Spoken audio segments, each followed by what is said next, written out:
Most traders think stress is the enemy, but it's actually not. Too much stress is going to destroy your trading, but too little stress is also super dangerous. If you're too stressed, you revenge trade. If you're too relaxed, you get lazy, impulsive, and careless. There's actually a psychological principle called the Yerkes-Dodson law, something like that.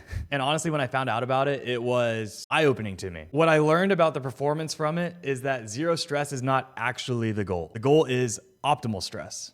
We don't want too little and we don't want too much. Right in the middle is optimal. It's a sweet spot where we're sharp, we're focused, we're emotionally engaged without becoming super emotionally attached to something. In this video, I'm going to break down what the Yerkes-Dodson law actually is, how it applies to trading, why most traders are on either end of the spectrum, and how you can actually get into the middle of the spectrum in order to perform at your absolute highest level. So what is the Yerkes-Dodson law?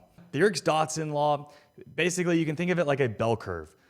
So we have the two sides with a tall piece in the middle. The y-axis, the tall piece, is actually your performance. The x-axis, the bottom, is your stress. So we're measuring as stress increases what happens to performance, right? Does performance go up or down? There's actually a point where at the beginning, there is no stress and you don't have any good performance from it. Then stress increases, your performance goes up. And then there comes a point where too much stress, your performance falls off hard, very quickly. You can think about it like this. On the left, you're understimulated. You're tired, you're bored, you're not focused, you're not locked in. You make dumb mistakes because you're not invested in what you're doing. Then in the middle, there's that sweet spot. You're focused, you're calm, you're locked in, you're engaged, you're not emotional, you're not fearful, you're also not feeling euphoric. It's exactly where traders are performing the best. Then on the far right, you're stressed out. Your heart rate is spiking, you force trades, you're over leveraged, you revenge trade, you hesitate, you panic, you're freaking out, right? You're stressed out of your mind and your performance is not doing well. Accounts get blown on either end. What we want to do is stop blowing accounts and get into that middle optimal spot. So let's talk about what everybody assumes is easy to know about in trading, right? Which is too much stress is not a good thing. I think pretty much everybody can assume that too much stress is not a good thing. It's when we over leverage. It's when we are freaking out, like we just talked about, our heart rate's going up. It's when we are absolutely blowing accounts. It's because we're trying to make money fast. So let's talk about the high stress side of trading where most new traders live, right? It's when you're over trading, you're revenge trading, you're leveraged way too much, you're trying to make a bunch of money. You might have pressure from your accounts or your prop firms that you're trying to pass. Your nervous system is essentially in survival mode. You're like in a living fight or flight mode, right? Your body does not know how to comprehend what it's trying to digest. Like all of these inputs, there's way too many inputs coming into your brain and it does not know what to do, so it just like freaks out. This is the bad end of the spectrum. Obviously. At this point, you stop reacting to the market objectively. You're not able to see clearly what's going on. You're tilted. Most likely you're going to blow accounts because you're not able to actually like logically process the information and make a decision. You have no decision-making skills at this point. You have no risk management skills at this point. It is pure chaos in your body. Like your actual nervous system is in pure chaos mode. You might find yourself starting to say things like, I need to make this trade happen. This trade must work. I can't lose another one. What happens when you tell yourself, I can't lose another trade because I'm going to blow this account? Well, you're almost guaranteed to lose the trade because that's just how trading works. It's not trading anymore. It's emotional attachment. The crazy part is people think intensity is better for trading. And that's actually just not true. Too much stress narrows your way of thinking. It narrows what you're actually like being able to take in. It, like I said, it takes away that objective lens when you are too stressed. You have too much intensity going on in your brain. You're not waiting for your A+ setups. You're not being patient. You're not being disciplined. All the things that you know you should be are just gone. This is why I talk a lot about base hits and being patient and protecting capital. Staying emotionally neutral is because if you don't do those things, you very much and very quickly teeter into this overstressed world. Emotional control is your edge. It's not indicators. It's not the execution necessarily. It's not the prediction. It's being able to stay true to yourself emotionally and stay in that optimal zone. So let's talk about the other side. Too little stress is also bad. And this is one that a lot of people might not understand because we as traders do try to naturally keep a more level, flat, emotional state about us, right? All the time I'm saying I don't want to get too worked up about this trade. If it's a loser, I want to accept the loss. I don't want to get, feelings about that. And that's correct, but there is too much of being too chilled out, right? Sometimes when we're too chilled out, you might find yourself scrolling on your phone while you're looking at the charts. I'm guilty of that. You start to check your emails, you play a game or something because you're just trying to zone out a little bit and let the market do its thing, but you take it too far. You might show up without preparation. You might start, taking trades because you're bored, which is never a good thing. Experimenting with random setups, experimenting with setups that are not your actual setups, taking trades that you shouldn't be taking. You're just lacking focus, right? And when we're not stressed at all and we're lacking that focus, we make dumb decisions. We make those bored decisions that we all regret. Why did I take that trade when I was bored? I should not have done that, right? You become like almost emotionally asleep. Sometimes this happens on winning streaks a lot, right? When you like have a lot of confidence and you come in and you sit down and you're like, oh man, I've green the last couple of weeks. Like this is easy. It's an easy game. I'm just going to like take a step back and relax or whatever.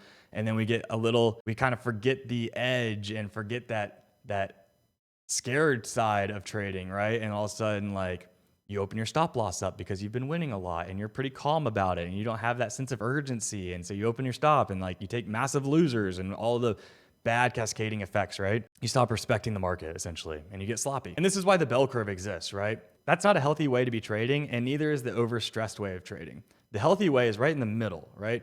Where you feel a little bit of pressure in order to lock you in and engage you and to remind you that the markets are a dangerous place and that you should be treating your risk appropriately, right? You should be taking trades that you know you should be taking, because at the end of the day, you might lose them. It shouldn't be just a super comfortable feeling all the time. That's not what it should be, right? At the end of the day, I want to call it controlled pressure, right? We want controlled pressure. We don't want to be spiraling out of control because there's too many inputs and too many signals happening into our nervous system. We also don't want to be mellowed out too much. We want that controlled pressure that's going to activate our brains, activate our emotions, to lock us in and kind of get us into that flow state. It's balance at the end of the day.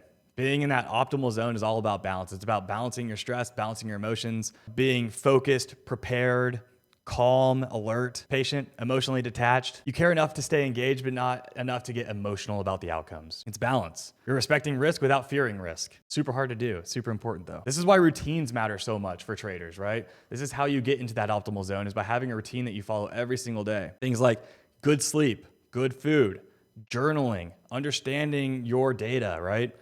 Risk management, position sizing, all of those routines that you keep consistent day over day over day allow you to kind of get rid of some of that unnecessary stress, as well as lock you in a little bit, right? At the end of the day, if your nervous system is already overloaded before the market even opens, you are in trouble, right? That's why I talk about like not reading your emails before you sit down at the desk. We try and get rid of as much external stress because the markets are stressful enough. So how do you find your sweet spot? A couple different things, in my opinion. Structure, like we were talking about, have a routine.